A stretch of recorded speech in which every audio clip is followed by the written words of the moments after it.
Intinya nanti akan secara otomatis akan dikirimkan kepada semua alamat email yang sudah mendaftar untuk training webinar pada malam hari ini. Dan mohon kepada Bapak dan Ibu semuanya, kemungkinan apabila memang ada gangguan teknis, semisal tidak muncul gambar ataupun suara ada yang terganggu, mohon segera diinformasikan saja yang sudah punya WhatsApp saya, agar bisa langsung saya perbaiki apabila ada gangguan atau error untuk teknisnya. Baik,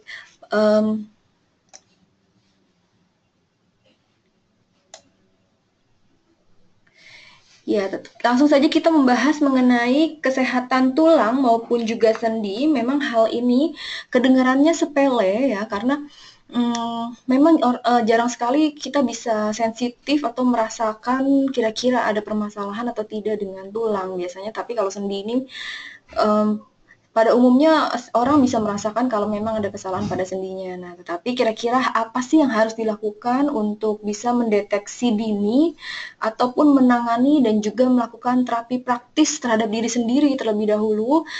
Disinilah saatnya saya ingin mengajak ke Bapak dan Ibu untuk bisa mencegah, terutama mendeteksi dini kondisi-kondisi tadi. Dan sebelum kita mulai, saya ingin berkenalan terlebih dahulu. Nama saya Dinda, saya farmasis dan juga nutritionist untuk Yusana Health Sciences Indonesia. Dan kalau kita berbicara mengenai tulang, ya pastinya tulang ini merupakan fondasi kita untuk bisa bergerak. Jadi sebagai penopang rangka tubuh pastinya, ya. Dan mungkin ini sebagai pengetahuan kita saja di sini, kalau tulang di tubuh kita ini jumlahnya banyak sekali, ternyata itu sampai 206 tulang, dan beberapa juga terdiri dari tulang yang fungsinya tersebut akan bisa tumbuh pada fase-fase pertumbuhan tertentu. Nah, mungkin kalau yang memang ada permasalahan dengan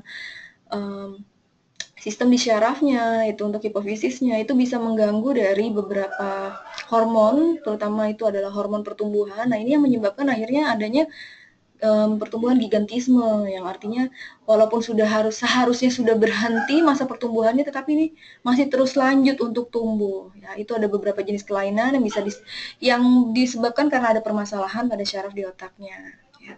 Dan tentunya pada malam hari ini saya akan lebih membahas bagaimana sih cara mendeteksi secara dini maupun juga terapi praktis nanti terhadap diri sendiri mengenai tulang, dan utamanya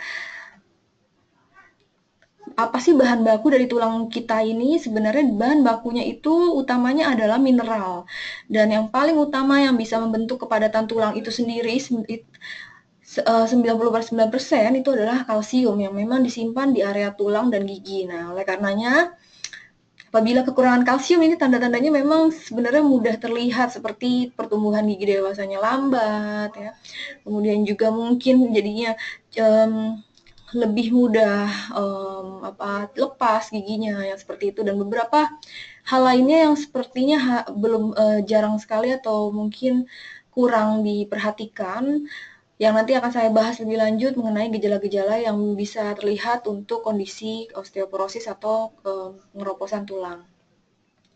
Dan kalau berbicara mengenai bahan baku dari tulang atau mineral yang utama ada di dalam tulang itu adalah kalsium, dan ternyata kalsium ini bukan hanya sekedar sebagai bahan pembentuk untuk kepadatan tulang itu sendiri saja, tetapi juga kalsium ini merupakan mineral yang memiliki kerja secara penting untuk homeostatis di dalam tubuh, yaitu kerja metabolisme keseluruhan yang terjadi di dalam tubuh kita. Artinya selain dibutuhkan untuk tulang tadi, juga dibutuhkan oleh enzim-enzim yang ada di dalam tubuh maupun juga beberapa proses metabolisme lainnya.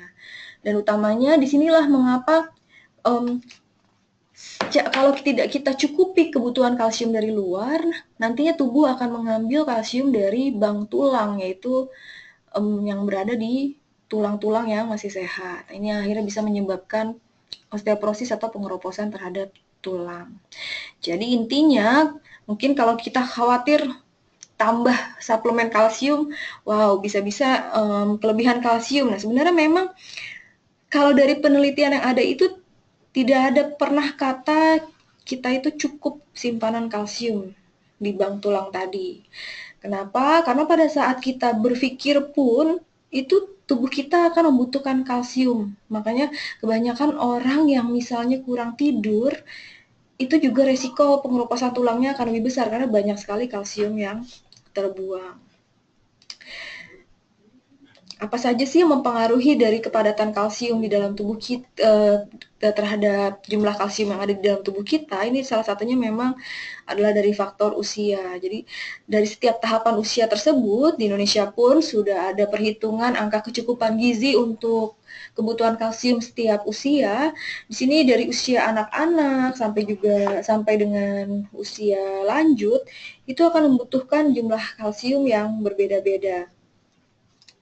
Contohnya untuk anak-anak, kebutuhan kalsiumnya itu masuk di area sekitar 800 mg. Nah, begitu masuk usia remaja, itu kebutuhan kalsiumnya yang paling tinggi, bahkan lebih tinggi dibandingkan pada saat usia dewasa. Nanti pada masuk usia dewasa akan turun lagi, itu sekitar, kalau sekarang dari labeling di Badan POM sendiri 1100 mg per hari. Kemudian nanti masuk usia lanjut akan kurang lebih akan mirip dengan kebutuhan dari orang dewasa. Bahkan ini tergantung dari kebutuhan juga. Kalau memang ada kondisi harus ada terapi tertentu karena permasalahan dari kepadatan tulang, disitulah membutuhkan juga adanya jumlah asupan kalsium yang lebih optimal lagi. Jadi utamanya memang masa-masa usia 12 tahun ke atas ini, usia remaja utamanya itu sudah ada kebutuhan kalsium yang sedang pada puncaknya karena memang juga dibutuhkan untuk pertumbuhan tulang dan juga untuk kekuatan giginya. Nah, lalu bagaimana dengan kebutuhan kalsium di usia 30-an tadi di usia dewasa? Dan memang kalau dari penelitian yang sudah dilakukan selama ini di usia 30 tahun itu secara teori sudah mulai terjadi penurunan kepadatan tulang. Artinya di sini apabila memang kita mengoptimalkan asupan kalsium pada usia 30 tahun ke atas, kondisinya untuk meningkatkan kepadatan tulang lagi hasilnya tidak akan sesignifikan di bawah usia 30 tahun karena memang pada saat itu metabolisme tubuh sudah berbeda sehingga akan banyak sekali kebutuhan kalsium yang akhirnya seperti yang tadi sudah saya jelaskan, tidak pernah ada kata cukup untuk simpanan kalsium di dalam bank tulang karena pada usia 30 tahun ke atas ini akan lebih banyak kalsium yang terbuang.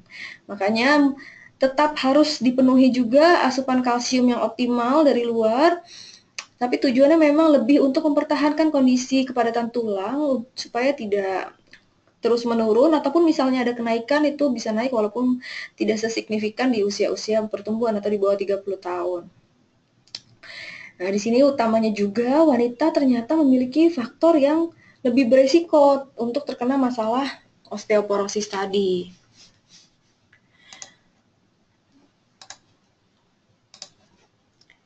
Dan kenapa kalau perempuan ini lebih beresiko terkena masalah osteoporosis? Dan utamanya memang disebabkan karena adanya faktor dari hormonal. Jadi kalau perempuan ini punya resiko lebih tinggi dikarenakan adanya dari hormon estrogen tersebut yang apabila memang jumlahnya menurun utamanya pada saat usia-usia menopause, hal tersebut akan mempengaruhi dari pembuangan kalsium di dalam tubuh dan juga pada penyerapannya itu akan menurun. Nah, disinilah yang menyebabkan kondisinya yang terjadi kalau perempuan ini diharapkan memang asupan kalsiumnya bisa optimal dan jangan menambah asupan zat-zat yang bersifat sebagai anti nutrisi atau anti gizi karena akan banyak membuang kalsium di dalam tubuh.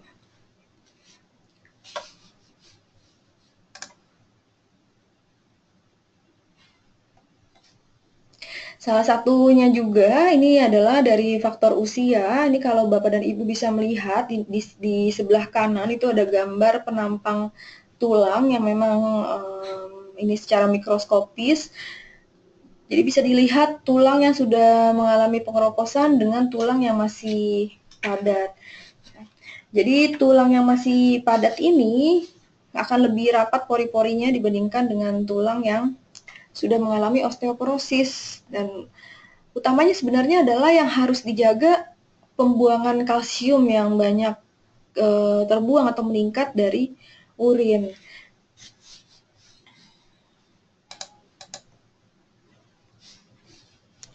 Tadi kalau berbicara bahwa perempuan itu banyak sekali juga terkena masalah osteoporosis, ternyata laki-laki juga sama, lebih dari biasanya dari pola hidup kalau dari laki-laki sendiri. Jadi kalau perempuan ini permasalahannya memang karena faktor hormonal yang utamanya adalah estrogen tadi. Jadi pada saat kondisi tubuh wanita itu mengalami penurunan estrogen pada saat menopause, ini akan mempengaruhi hormon utamanya adalah dari area kelenjar tiroid, ini ada hormon paratiroid, ini akan pada saat estrogen di tubuh kita untuk wanita itu optimal, ini yang akan bisa mencegah kondisi osteoporosis. Nah, begitu estrogen yang menurun, kondisi tersebut akhirnya tidak bisa menjaga keseimbangan hormon paratiroidnya dan akhirnya ujung-ujungnya adalah tadi terbuang melalui urin. Nah, inilah yang harus dijaga memang dan juga utamanya beberapa jenis makanan sehari-hari seperti kopi, teh yang berlebihan ya, soda, rokok dan juga alkohol. Ini adalah beberapa makanan-makanan yang bisa mengganggu utamanya membuang simpanan kalsium di dalam tubuh. Nah, kebutuhan rata-rata kalsium harian ini memang idealnya adalah 1000 sampai dengan 1300 mg. Ini kalau dirata-ratakan dari semua tahap usia. Di sini nanti bisa kita hitung utamanya kira-kira berapa sih kebutuhan yang dari makanan dan juga berapa yang sisanya bisa kita dapatkan dari suplementasi ya.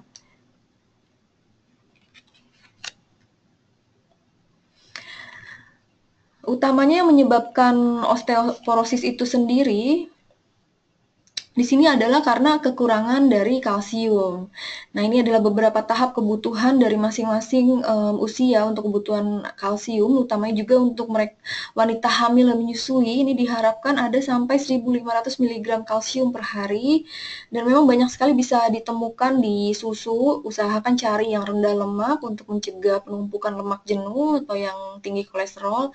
Yogurt, kemudian juga keju, sayuran hijau, ini utamanya dari brokoli bisa kita dapatkan asupan kalsium yang tinggi dan juga dari kacang-kacangan. Nah, kondisi kekurangan kalsium ini utamanya di masa kecil dan remaja, ini akan menjadikan cikal bakal permulaan pembentukan massa tulang yang maksimal. Jadi kalau pada saat usia anak-anak ataupun remaja utamanya tadi yang membutuhkan kebutuhan kalsium yang paling tinggi sudah kekurangan kalsium, maka nantinya akan selamanya pada masuk usia 30 tahun ke atas dia akan stuck di situ kondisi kepadatan tulangnya. Misalnya dari anak-anak dan remaja sudah tidak dijaga asupan kalsium hariannya, akhirnya tulangnya sudah masuk ke dalam osteopenia. Nah, nanti pada masuk usia dewasa 30 tahun sudah masuk usia 30 tahun ke atas itu sudah tidak bisa naik lagi, akhirnya kondisinya akan terus menurun, bahkan menjadi penyebab utama dari osteoporosis. Jadi dibiasakan dari usia pertumbuhan, dari fase-fase pertumbuhan, itu sudah mendapatkan kecukupan kalsium, karena disitulah masa-masa pembentukan dari kepadatan tulang yang maksimal. Jadi jangan sampai terlambat, karena sekali lagi di atas 30 tahun ke atas, yang terjadi adalah di sini kita hanya bertahan, ya, untuk mencegah kepadatan tulang itu menurun ya, atau menjadi lebih buruk kondisinya. Di mana tahapan-tahapan dari kepadatan tulang itu sendiri adalah normal, kemudian osteopenia, sudah mulai gejala kropos ya, kemudian masuk ke dalam fase osteoporosis tadi yang kalau secara mikroskopis lubang-lubang di tulang itu rongganya sudah lebih besar-besar, jadi ibaratnya sudah seperti batu apung dan rapuh. Kemudian juga faktor genetik juga salah satu yang menjadi pemicu utama dari kondisi osteoporosis juga, dari kondisi penurunan kepadatan tulang. Ya, jadi kalau memang di keluarga sudah ada yang menderita osteoporosis, ini semua keturunannya diusahakan dari usia anak-anak tadi sudah mendapat kecukupan dari kalsium, karena memang 80% kalau tidak dijaga, asupan nutrisinya nanti akan bisa menderita osteoporosis juga. Dan kemudian bisa diperbaiki juga dengan tentunya ada olahraga dan juga tadi kembali lagi ke nutrisi harian. Kemudian dari pengobatan. Pengobatan ini juga yang bisa mempengaruhi kepadatan tulang menurun. Sebenarnya ini yang terjadi, pengobatan ini sebenarnya adalah efek samping dari obat tersebut. Karena memang beberapa dari jenis obat golongan steroid, nah ini memicu terjadinya osteoporosis karena memang untuk pemakaian jangka panjangnya akan membuang kalsium di dalam tubuh. Kira-kira apa saja sih obat-obatan yang masuk golongan steroid ya sejauh ini? Nanti mungkin Bapak dan Ibu bisa cek ya, misalnya dapat obat apa, kalau misalnya lupa bertanya pada dokter atau mungkin kurang komunikatif, itu bisa googling juga. Dan beberapa contohnya itu seperti obat kortison yang biasanya dipakai seperti untuk rematik maupun juga penyakit asma. Kemudian juga ada heparin untuk pengencer darah ya, atau juga untuk tekanan darah tinggi. Ini juga sama, bersifat untuk bisa membuang kalsium di tubuh, jadi meningkatkan risiko dari pengeroposan tulang. Dan salah satunya juga kerusakan sel-sel tulang ini juga bisa disebabkan karena adanya dari kemoterapi, yaitu pengobatan yang menggunakan sinar radiasi. Dan ini yang harus diperhatikan, berarti harus ada tambahan asupan kalsium dari luar, kalau sekiranya dari makanan belum bisa mencukupi.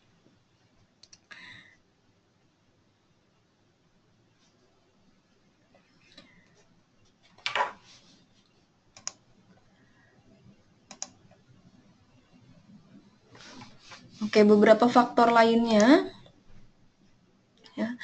Tentunya dibutuhkan juga asupan kalsium yang optimal ini membutuhkan juga formula yang tepat dengan adanya pendamping dari beberapa mineral lainnya. Karena kalsium apabila tidak ada pembawanya itu akan sulit untuk bisa disimpan di dalam tulang dan gigi.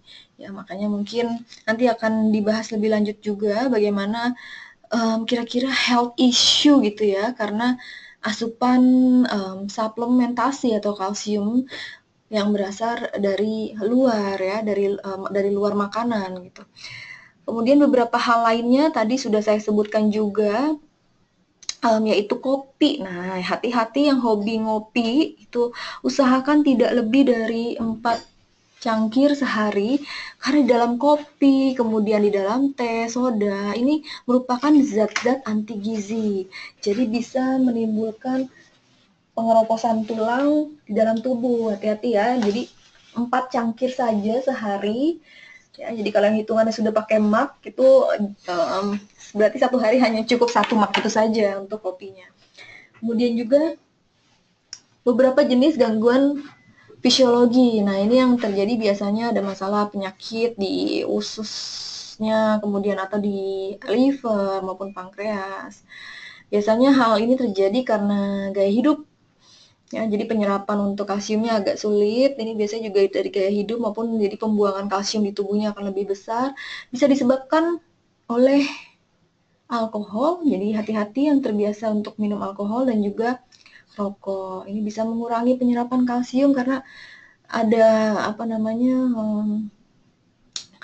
metabolisme yang berbeda untuk orang yang sudah terbiasa mengkonsumsi alkohol maupun rokok terhadap usus areal pencernaan dalam penyerapan nutrisi-nutrisi tertentu, yaitu salah satu contohnya adalah kalsium ya. Hati-hati, jadi zat-zat anti gizi atau anti nutrisi yang sekiranya bisa membuang nutrisi di dalam tubuh tadi jangan berlebihan, jangan dikonsumsi setiap hari, mungkin sekali waktu saja dan sebisa mungkin dihindari. Kemudian juga dari perubahan hormonal. Nah, ini kembali lagi kebanyakan pastinya ini ada yang terjadi adalah pada perempuan tadi karena estrogen. Karena tentunya kalau sudah menurun kadar estrogen, ini yang mengganggu dari penyerapan kalsium itu sendiri.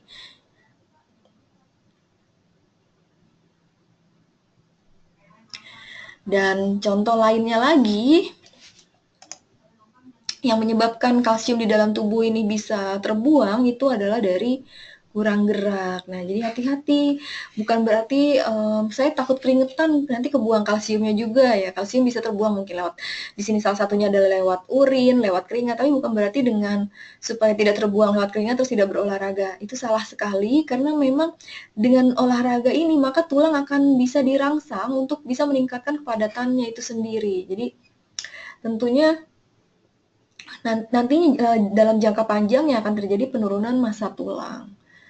Kemudian juga yang dibutuhkan tadi salah satunya dalam penyerapan kalsium di dalam tubuh itu adalah vitamin D. Nah, ini adalah salah satu juga yang menyebabkan kondisi pengeroposan tulang kalau kita kekurangan dari vitamin D. Ya, Bapak dan Ibu semua, sekali lagi suplementasi ini memang bisa mendukung kondisi um, tubuh tubuh kita tentunya dalam pencegahan dari beberapa jenis penyakit degeneratif. Nah, salah satunya yang dibahas pada malam hari ini adalah osteoporosis. Tetapi tentunya akan lebih bijaksana lagi kalau kita bisa menyeimbangkan juga dari makanan sehari-hari. Ya, jadi untuk yang bisa Bapak dan Ibu perlu ketahui ini kita bisa mendapatkan asupan kalsium yang optimal dari beberapa jenis makanan sehari-hari. Dan tentunya kalau untuk dari yang jenis sayuran, usahakan jangan sampai terlalu matang atau layu karena itu bisa mengurangi kandungan kalsium yang ada di dalamnya. Kalau dari jenis makanan atau lauknya ya, itu bisa didapatkan dari ayam, kemudian juga dari telur, kemudian juga dari tahu, tempe, kepiting juga, tapi hati-hati kalau dari jenis kepiting ini nanti kolesterolnya agak tinggi ya. Kemudian bisa juga kita tadi dapatkan dari keju. Kalau untuk dari sayurannya ini banyak juga di dalam pisang, kemudian di kangkung, selada air ya, kemudian di dalam brokoli, kemudian juga sawi, katuk. Kalau yang paling tinggi kandungannya itu ada di dalam bayam ya. Jadi kalau untuk sayuran ini bisa kita dapatkan utamanya ada di dalam bayam. Kalau dari makanan kalsium itu paling tinggi ada di dalam ebi ya atau orang bilang ebi atau rebon kering ya. Ya, terus kemudian juga banyak di dalam teri. Intinya memang banyak sekali di jenis ikan-ikanan yang durinya bisa dimakan. Nah, karena di situ tinggi sekali kandungan kalsium di dalamnya. Hati-hati jangan yang asin ya, Bapak dan Ibu semua. Dan idealnya setidaknya sehari itu kita mendapatkan asupan 1000 mg utamanya kalau untuk perempuan itu jangan sampai kurang dari 1000 mg kalsium per hari. Ini harus bisa diseimbangkan, dihitung-hitung dari makanan sehari-hari, kemudian bisa ditambahkan dari asupan suplementasi. Kemudian beberapa formula lainnya yang bisa membantu penyerapan kalsium di dalam tubuh itu adalah vitamin K dan juga magnesium. Jadi tentunya di sini kalau vitamin K itu sendiri nantinya yang akan bisa menarik kalsium itu dari arteri sehingga bisa mengikat pada tulang. Nah, memang biasanya mungkin kalau ada pro kontra mengenai mengenai mineral dari kalsium yang tentunya biasanya dari makanan maupun dari suplementasi. Kalau berlebihan nanti bisa menyebabkan pengerasan pada dinding pembuluh darah ya. Mungkin Bapak dan Ibu kalau yang suka googling mengenai artikel-artikel kesehatan bisa melihat di sana, tetapi di sini memang membutuhkan adanya formulasi yang seimbang karena dengan adanya tadi vitamin D ini yang akan membantu penyerapan ke dalam tulang dan juga gigi, kemudian vitamin K ini yang bisa menarik kalsium-kalsium yang tadinya sudah melekat di dinding pembuluh darah, di arteri, dan juga di sini ada magnesium ya. Jadi magnesium ini yang membantu penyerapannya ke tulang, bukan ke daerah jaringan lunak atau tadi ke arteri. Ya, oleh karena jangan sampai salah dalam memilih suplementasi kalsium maupun mengkonsumsi jumlah yang berlebihan dari makanan ya. Karena memang biasanya kalau dari makanan itu juga belum tentu ada keseimbangan yang tepat untuk beberapa vitamin dan juga mineral pendukung lainnya supaya penyerapannya bisa ke tulang dan juga gigi. Nah, disinilah kita membutuhkan keseimbangan dari makanan sehari-hari dan juga dari suplementasi.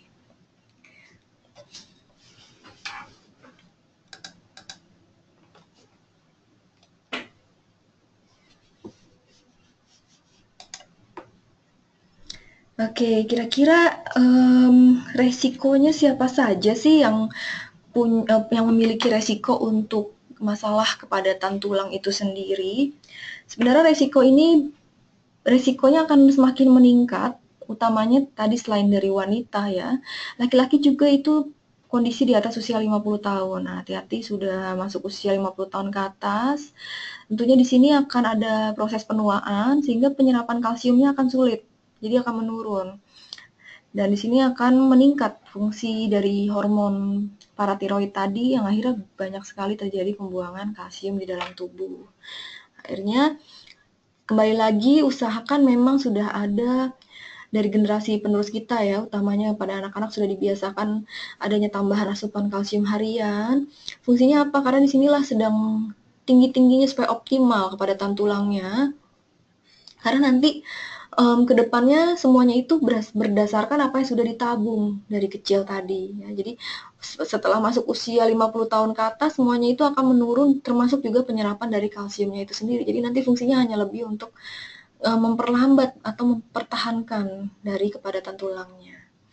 Kemudian juga hati-hati kalau yang punya perawakan yang mungil, kurus ya, kecil gitu, imut.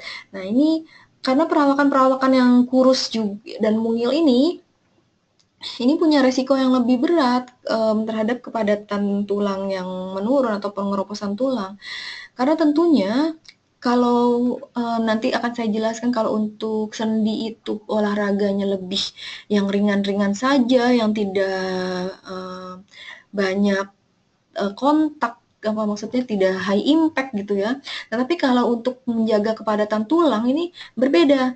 Ini akan dibutuhkan adanya beban yang lebih berat gitu ya. Makanya kalau misalnya badannya mungil usahakan sering latihan beban karena apa? Justru di situ pada saat bobot ini berat, jadi kalau tulang yang menyangga ini bobotnya berat ataupun ideal ya, ini akan terangsang tulang tersebut untuk bisa membentuk kepadatan tulang yang lebih baik lagi pada area tersebut. Karena ini utamanya di daerah panggul ya. Karena kalau bobot tubuh ringan, nah maka tulang cenderung ya kurang terbentuk sempurna karena tidak ada rangsangan tadi ya. Jadi beruntunglah kalau misalnya memang ototnya um, optimal ya, besar ya, karena berarti ini secara tidak disadari sebenarnya meningkatkan atau merangsang dari tulang itu sendiri supaya bisa lebih padat untuk menahan bobot yang ada ya. Jadi kalau yang memang badannya mungil ini jangan kecewa karena bisa diperbaiki ataupun dicegah kondisi keropos tulang tersebut dengan olahraga beban. Jadi jangan khawatir kalau untuk perempuan tidak akan menjadi besar juga karena tentunya kita hormonalnya berbeda dengan laki-laki. Jadi aman-aman saja untuk wanita pun untuk melakukan olahraga dengan beban ya untuk meningkatkan kepadatan tulang tadi. Kemudian juga kalau di keluarga tadi sekali lagi punya riwayat osteoporosis, ini hati-hati. Kemudian gaya hidup yang tidak sehat, terlalu sering konsumsi daging merah ya, ini minum alkohol lebih dari 2 sloki per hari, utamanya untuk wanita ya. Kemudian kenapa sih kok daging merah sama minuman bersoda ini kurang bagus untuk menjaga kepadatan tulang karena dua-duanya ini punya kandungan fosfor. Nah, kembali lagi sebenarnya yang bisa membuang kalsium di tubuh itu ya dari hormon paratiroid tadi. Jadi daging, kemudian soda ini bisa merangsang pembentukan hormon paratiroid yang akhirnya nanti banyak sekali yang dilepas kalsium dari dalam darah ya, dari dalam tubuh ya.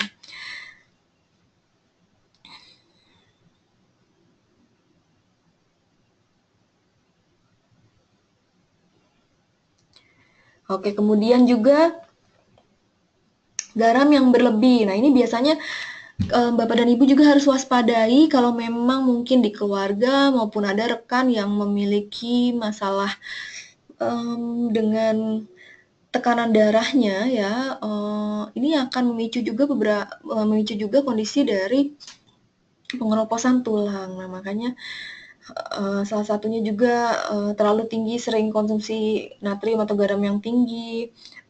Ini juga sama, akan bisa terjadi kondisi dari pelepasan kalsium dari tulang itu sendiri. Ya, kemudian kurang gerak atau malas olahraga nih. Nah, ini juga sebenarnya imbasnya banyak sekali sih ya. Selain untuk kepadatan tulang itu sendiri, juga bisa pengaruh ke kesehatan tubuh utamanya, bahkan untuk menjaga berat badan. Ternyata kalau untuk kepadatan tulang dari kurang gerak, nah ini akan semakin sulit sekali memicu tulang itu tadi untuk merangsang tulang itu untuk bisa membentuk kepadatan dari tulang. Jadi intinya olahraga ini juga membantu kita dalam merangsang tulang itu supaya lebih padat. Kemudian dari rokok, kira-kira apa sih kalau dari rokok ini? Tentunya seperti yang sudah diketahui pastinya ya, itu dari nikotinnya itu sendiri, ini ternyata racun sekali, bukan sekedar radikal bebas yang bisa merusak sel, tapi bahkan untuk tulang sendiri, ini akan mengganggu dari aktivitas hormon estrogen. Nanti kaitannya estrogen ini kembali lagi ke hormon dari paratiroid tadi, yang akhirnya banyak membuang kalsium-kalsium di dalam tubuh. Jadi semua ini intinya memang karena tingginya nanti kalsium yang terbuang, yang masuknya kurang. Nah, makanya tidak pernah ada kata cukup untuk persediaan bank tulang kita dari kecukupan kalsium. Jadi jangan khawatir tubuh jadi kelebihan kalsium ya. Karena semakin usia dewasa, semakin masuk usia 30 tahun ke atas, itu akan banyak sekali kalsium yang terbuang. Beda kalau anak-anak. Nah, biasanya kalau anak-anak kan kelihatan kelebihan kalsium itu, misalnya anak tersebut minum susunya berlebihan gitu ya, maunya minum susu terus, nah mulai sembelit. Nah itu bisa jadi karena terlalu banyak asupan kalsium, tapi bisa juga karena kurang serat maupun kurang air putih, memang rancu. Tapi salah satu dampak dari kelebihan kalsium itu adalah sembelit tadi ya. Tapi kalau sudah masuk usia dewasa, apalagi masa-masa pertumbuhan, ini tidak pernah ada kata cukup untuk simpanan dari bank kalsium di dalam tubuh kita.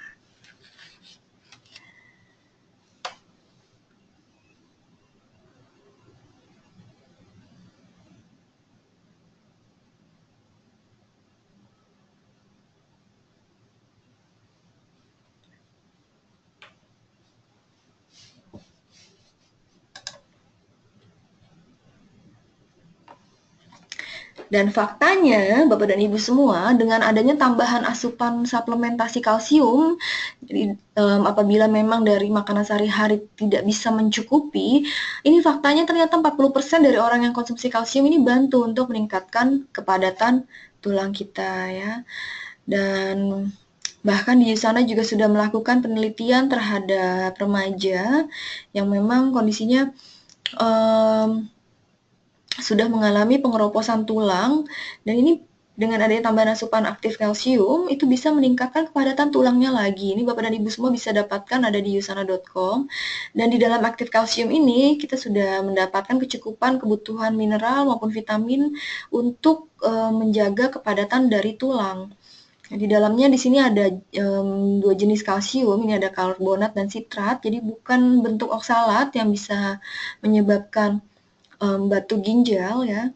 Jadi kalsium karbonat dan sitrat ini penyerapannya baik sekali untuk yang bisa disimpan ke dalam tulang dan juga gigi. Ini satu tabletnya kandungannya adalah 200 mg kalsium. Jadi kalau tadi hitungannya, kalau standar AKG-nya itu 1100 mg, berarti kira-kira yang dibutuhkan ini apabila kita konsumsi 4 tablet dari aktif kalsium maupun Calmax Chewable, itu kita dapat 800 mg ya. Dan sisanya jangan lupa itu bisa didapatkan dari susu, rutin harus minum susu, cari yang rendah lemak ya Bapak dan Ibu semuanya. Kemudian juga bisa tambahannya dari teri ya. Tapi cari ya jangan yang asin ya, supaya tidak terbuang juga tadi kan, kembali lagi terlalu tinggi asupan garam, nanti kalsium banyak yang terbuang. Jadi cari jangan yang teri asin ya. Kemudian juga ini fungsi lain dari kalsium di dalam tubuh kita, itu salah satunya juga untuk relaksasi. Ya, jadi kalsium ini bukan sekedar untuk kepadatan tulang saja, sebenarnya untuk kebutuhan metabolisme di dalam tubuh, dan utamanya salah satunya adalah juga untuk bantu supaya memudahkan tidur. Kembali lagi, ini bukan obat tetapi suplementasi. Jadi kalau mereka yang mungkin sudah punya masalah dengan gangguan tidur, tentunya apalagi yang sudah menggunakan obat-obat tidur, responnya akan berbeda dari mereka yang mungkin masalah tidurnya ini hanya ringan saja, yang selama itu belum ada kontak atau menggunakan obat-obat tidur ya. Kalaupun misalnya ingin digunakan untuk membantu terapi supaya lebih berkualitas tidurnya, ini tentunya harus continue atau dalam jangka panjang ya. Oke, dan kalsium karbonat dan juga sitrat ini setelah diteliti ini dari farmakokinetiknya atau dari zat aktif yang ada di dalamnya ini, ternyata yang paling optimal dari segi bioavailabilitasnya, yaitu ketersediaan zat aktifnya di dalam darah. Artinya penyerapan di dalam tubuhnya itu sangat tinggi ya, baik ya. Kalmak chewable di sini bedanya untuk aktif kalsium dan kalmak chewable. Di dalam kalmak chewable tidak ada vitamin K, jadi bisa dikonsumsi untuk mereka yang menggunakan obat-obatan pengencer darah itu seperti warfarin, clopidogrel ya. Tapi kalau yang pakai NSAID untuk pengencer darahnya seperti thromboaspilate, ini salah satu merek saja saya sebut ya. Contoh-contohnya yang menggunakan zat aktif asetosal itu seperti aspirin juga. Ini aman-aman saja untuk konsumsi kandungan vitamin K di dalamnya. Dan sekali lagi tidak semua juga yang pakai warfarin maupun clopidogrel ini harus menghindari vitamin K sama sekali ya. Kadang-kadang memang semuanya juga harus dalam monitoring dokternya atau ada konsultasi dengan dokternya, kira-kira idealnya berapa miligram sih asupan kalsium, vitamin K yang bisa dikonsumsi kalau sudah pakai obat pengencer darah golongan warfarin maupun clopidogrel tadi ya. Karena memang mekanisme kerja dari obat tersebut dia ngeblok dari vitamin K. Jadi dikhawatirkan kalau vitamin K-nya berlebih di dalam tubuh nanti akan menurun kerja dari warfarin tadi. Nah, jadi sekiranya kalsium maupun vitamin D ini memang sangat dibutuhkan untuk menjaga dari kepadatan tulang. Jadi baik untuk mendampingi mereka yang sudah mengkonsumsi obat dokter karena ada kasus dari osteoporosis. Dan biasanya orang itu tidak menyadari sedini mungkin, baru mau pakai tambahan suplemen kalsium itu di saat tubuhnya sudah mengalami patah tulang atau retak tulang ya. Karena memang sekali lagi yang namanya osteoporosis ini tidak ada gejalanya. Jadi kalau mungkin kita bertanya pada wanita ya, utamanya sudah di usia parubaya 40 sampai 50 tahun, kalau ditanya mungkin kira-kira bagaimana nih pemahaman mengenai osteoporosisnya. Biasanya akan menganggap enggak, aman-aman aja tubuh saya gitu ya, karena memang tidak ada rasa apa-apa gitu, tidak ada keluhan. Tapi ada juga yang memang sudah menyadari akan kepentingan atau kondisi yang terjadi pada usia-usia tersebut. Nah, ini diperlukan untuk berjaga-jaga. Jadi sebenarnya siapapun itu idealnya kebutuhan kalsium ini sebagai kebutuhan dasar karena sangat diperlukan sekali untuk mencegah kondisi tadi patah tulang ya atau pengeroposan tulang di usia-usia parubaya tersebut.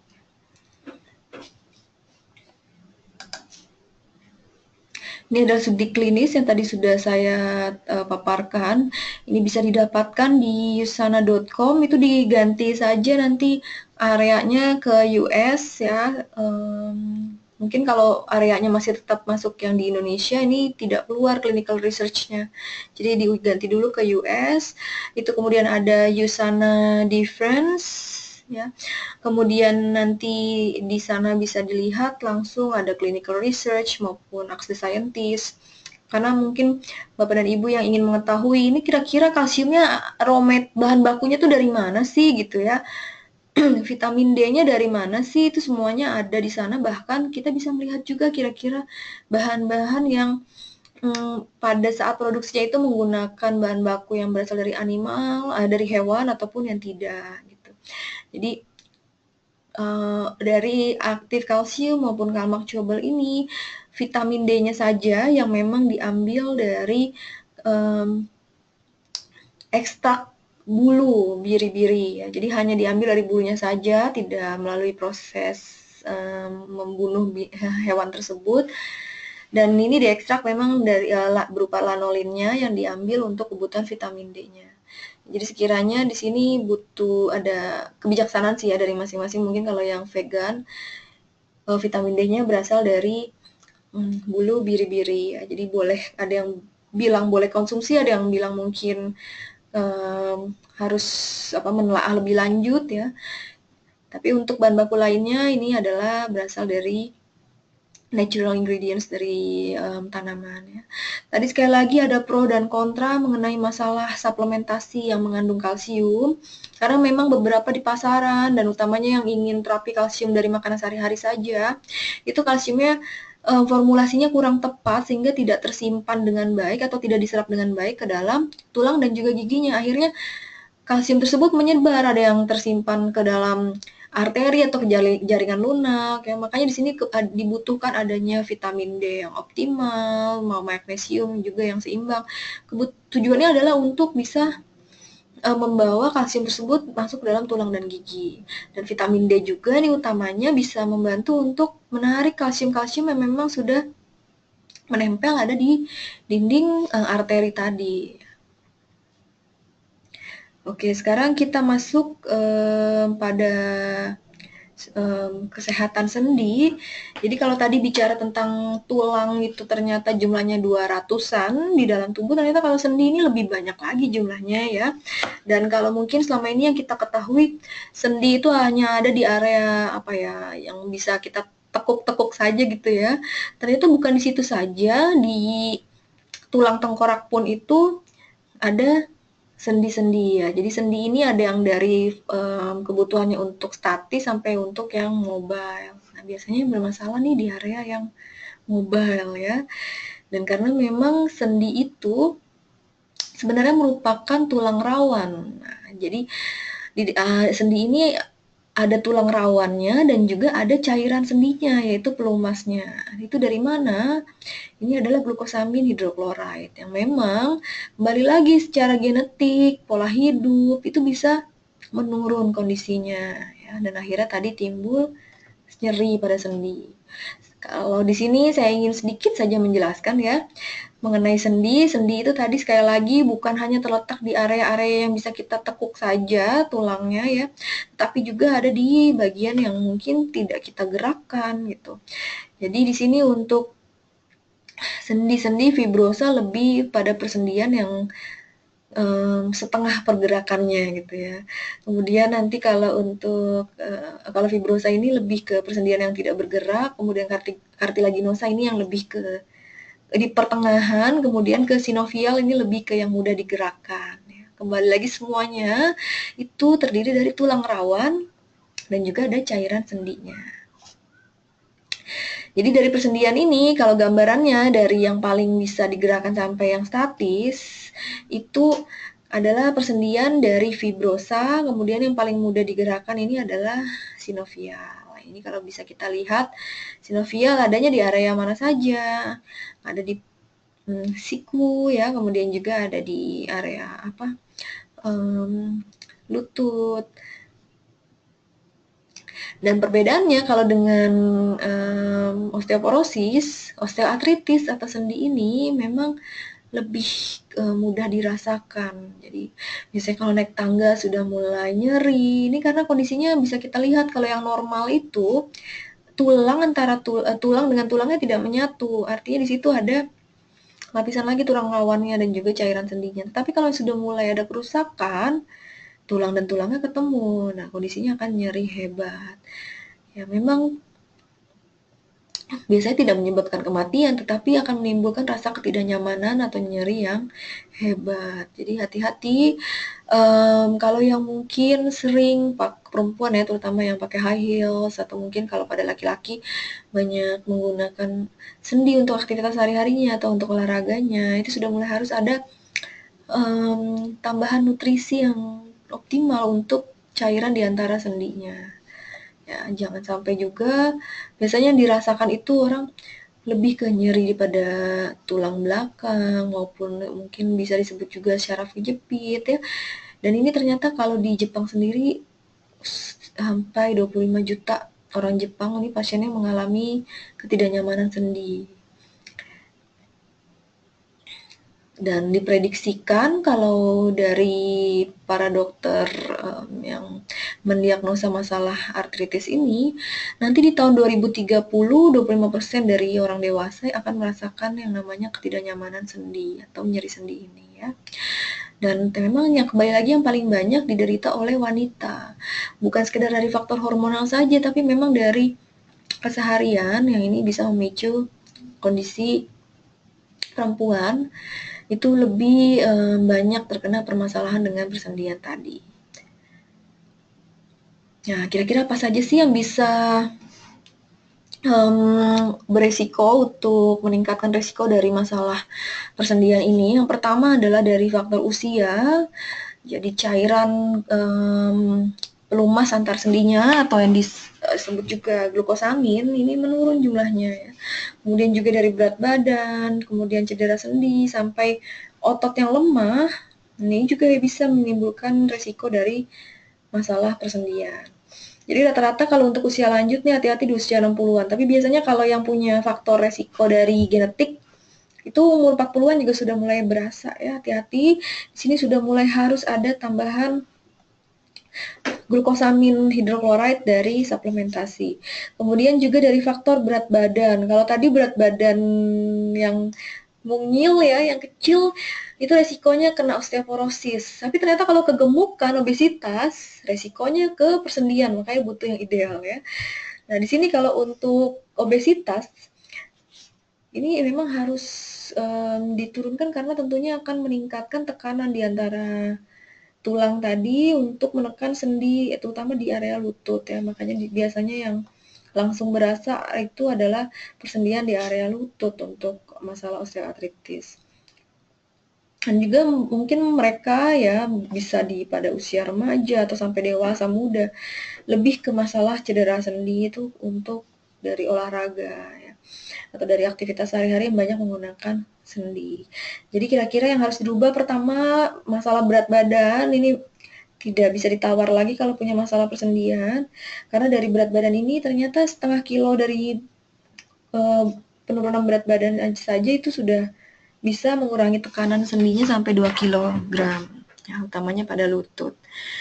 Dan kalau untuk membantu dalam tadi kalau untuk kepadatan tulang lebih merangsang tulang supaya bisa meningkat massa tulangnya, supaya bisa meningkat kepadatan tulang. Tapi kalau untuk masalah sendi, ini lebih supaya lebih lentur ya joinnya atau sendinya, itu dengan olahraga-olahraga yang low impact. Jadi lebih ke berenang, jalan dan sepeda.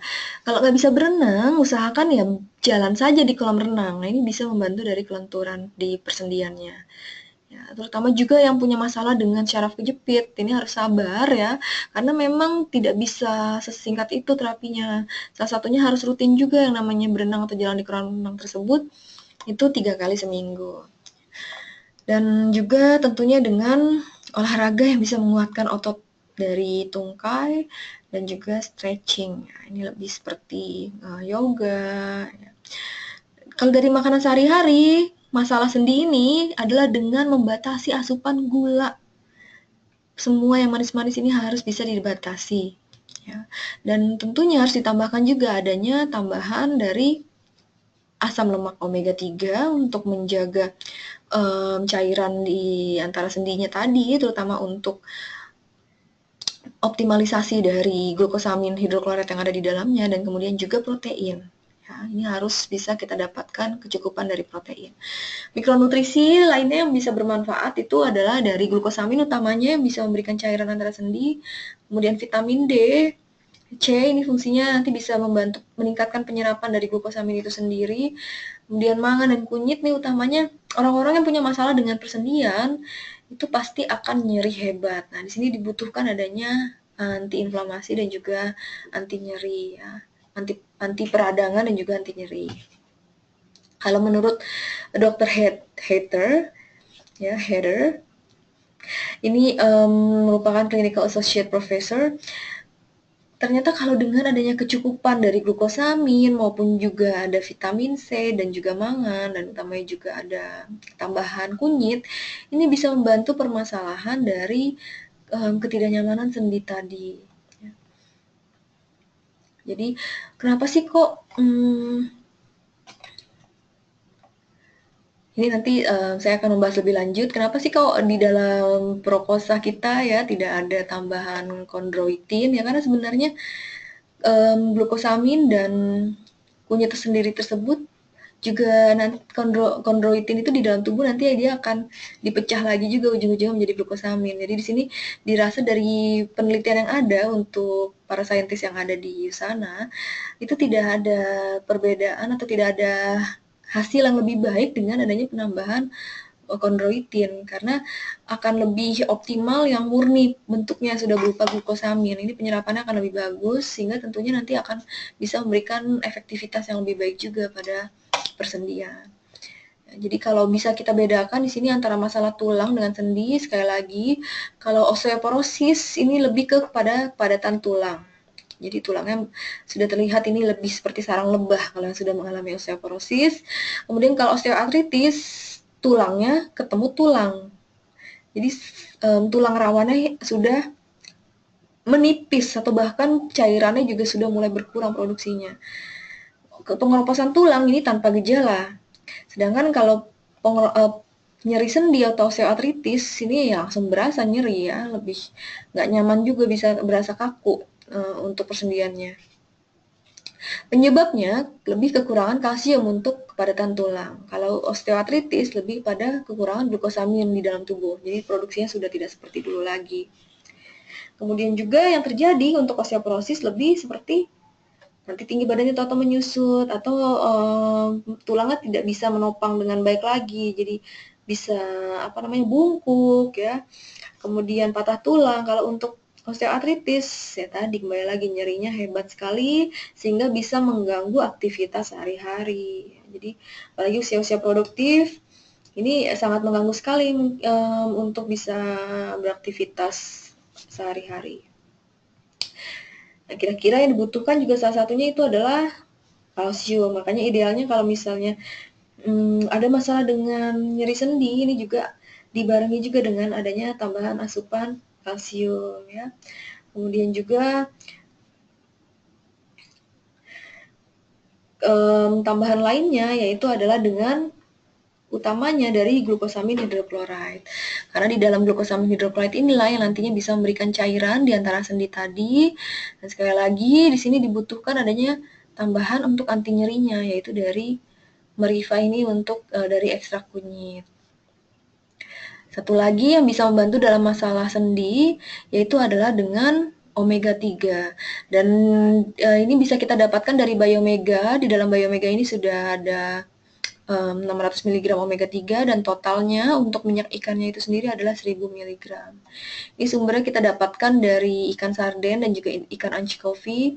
Dan utamanya memang kalau dari ikan anchovy ini mempunyai masa hidup yang pendek, makanya akan lebih murni omega 3 yang bisa kita dapatkan dari ikan-ikan yang masa hidupnya lebih pendek. Jadi tidak perlu khawatir ikan tersebut sudah mendapatkan atau sudah terkontaminasi dari lautan ya. Jadi kadang walaupun ikan tersebut kita ambil dari area yang bebas pencemaran, tapi kalau yang lifespan yang masa hidupnya panjang itu kita tidak pernah tahu ikannya sudah kemana saja, apakah sudah ke area yang terkena kontaminasi atau belum. Ya, sedangkan diyakini kalau ikan-ikan yang masa hidup lebih pendek ini lebih aman dari kontaminasi, apalagi kalau kita dapatkan dari area yang bebas pencemaran. Dan utamanya satu lagi yang membuat Biomega ini berbeda, itu ada penyulingan ulang. Jadi sudah terbebas dari bahan kimia yang berbahaya. Nah, inilah di sini dibutuhkan juga omega 3 sebenarnya tujuannya salah satunya selain untuk memberikan kelenturan di area persendiannya, juga utamanya juga membantu dalam masalah nyeri yang ada. Nah, untuk fungsi lainnya dari Prokosa maupun Biomega ini juga bisa menurunkan simptom ya atau gejala dari permasalahan karena yang disebabkan dari asam urat atau uric acid. Jadi Mungkin kita memang belum memiliki bahan-bahan yang bisa membantu menurunkan kadar purin di dalam tubuh, tetapi untuk gejalanya ini bisa ditekan dengan biomega maupun prokosa, dan untuk membantu dalam menurunkan purinnya berarti harus dihindari kira-kira makanan yang purinnya tinggi dan perbanyak dulu asupan air putih ya. Ini adalah sertifikasi yang ada untuk Yusana. Mungkin Bapak dan Ibu semua yang butuh sertifikatnya boleh email saja ke saya. Bahkan sebenarnya ini bisa langsung klik saja di webnya juga bisa. Itu untuk NSF sendiri kalau kita langsung klik di webnya, kalau butuh linknya bisa saya berikan. Itu nanti bisa keluar di situ ada produk-produk Yusana yang sudah disertifikasi oleh NSF. Dan untuk produk Yusana di Indonesia ini semuanya masuk dalam kategori halal dan juga sudah approve dari Badan Regulasi Indonesia untuk obat dan makanan, yaitu dari Badan POM RI. Consumer Lab ini dibutuhkan untuk sertifikasi apa yang sudah ada di formulanya tersebut ada di dalam produknya. Jadi semuanya itu sesuai dengan apa yang diformulasikan. Bahkan juga Yusana sangat aman sekali digunakan untuk para atlet, dan di Indonesia sendiri ini kita sudah punya 7 atlet ya tambahannya yang terbaru. Kita ada 1 atlet lagi ini dari petinju ya, ini yang sudah gelarnya juga sudah internasional Bapak dan Ibu semua. Ini kalau saya agak kurang ngerti sih sama tinju ya, tapi mungkin bapak-bapaknya ya yang suka nonton tinju. Ini pendatang baru untuk atlet kita itu adalah Thibaut Monabesa. Ya, kalau untuk dunia ini coba saya cari tahu dulu. Ini sudah mendapatkan WBC International Silver ya. Nah, kalau ada yang bertanya WBC International Silver itu apa, mungkin kaum laki-laki ya yang lebih tahu ya, yang suka tinju. Jadi merupakan salah satu atlet kebanggaan di Indonesia yang sudah merancah ke dunia internasional untuk olahraga tinju. Ya, ini salah satu atlet terbaru. Untuk atlet lainnya, 6 yang lainnya, ini ada Dede Herawati untuk atlet gawang, kemudian juga ada atlet sepeda gunung, ini ada Kusmawati Yazid, kemudian juga ada atlet sepeda ini Rohmat Nugraha, dan juga ada Santia, kemudian juga ada atlet legendaris ya, senior kita ya, yang Bapak dan Ibu juga mungkin semua di sini sudah mengetahui, pemenang Olimpiade Dunia, yaitu Hendra Gunawan dan juga Markis Kido ya. Dan nanti berikutnya mungkin akan ada atlet-atlet untuk di tahun 2017 ya. Nanti atlet-atlet ini memang tentunya mereka tidak dibayar oleh Yusana, tapi kita support produk ke mereka, dan mereka merasakan sekali bahwa dengan adanya produk Yusana ini memberikan manfaat yang baik untuk kesehatan tubuh, karena tentunya para atlet ini memiliki aktivitas fisik yang hebat, maksudnya yang latihannya keras sekali. Nah, di sini diperlukan adanya stamina yang baik ya. Makanya tentunya kebutuhan nutrisi dari atlet berbeda dengan yang bukan atlet ya, yang aktivitasnya tidak setinggi mereka. Jadi memang tidak ada kata overdosis dari kebutuhan suplementasi, tapi setidaknya untuk bijaksananya kebutuhan dosis dari suplementasi yang ada ini disesuaikan dari masing-masing individu. Jadi apabila memang ditujukan untuk membantu terapi dari dokternya, itu jangan khawatir apabila diberikan jumlah yang lebih banyak dibandingkan dosis yang disarankan di label. Seperti salah satunya untuk kebutuhan kalsium maupun dari aktif kalsium maupun kalmaktobal, kalau di label kita lihat itu cuma 1 tablet, tapi kalau dari makanan sehari-hari sekiranya kurang jauh dari batas yang optimal untuk menjaga kepadatan tulang tadi, AKG-nya lebih 1100 mg, tentunya dibutuhkan adanya dosis yang lebih. Jadi kembali lagi dilihat sesuai dengan kebutuhan sehari-hari.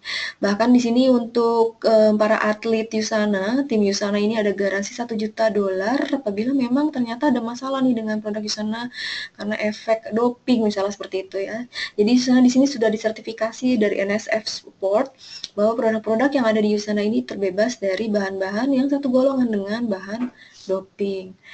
Jadi tentunya jangan ragu lagi, karena semuanya di Yusana ini semua dari bahan baku yang ada itu bahkan diuji lagi kemurniannya, dilihat lagi bagaimana farmakokinetiknya, artinya bagaimana zat tersebut bisa memberikan efektivitas untuk penyerapan, bioavailabilitas yang paling baik dari bentuk zat aktiva tersebut.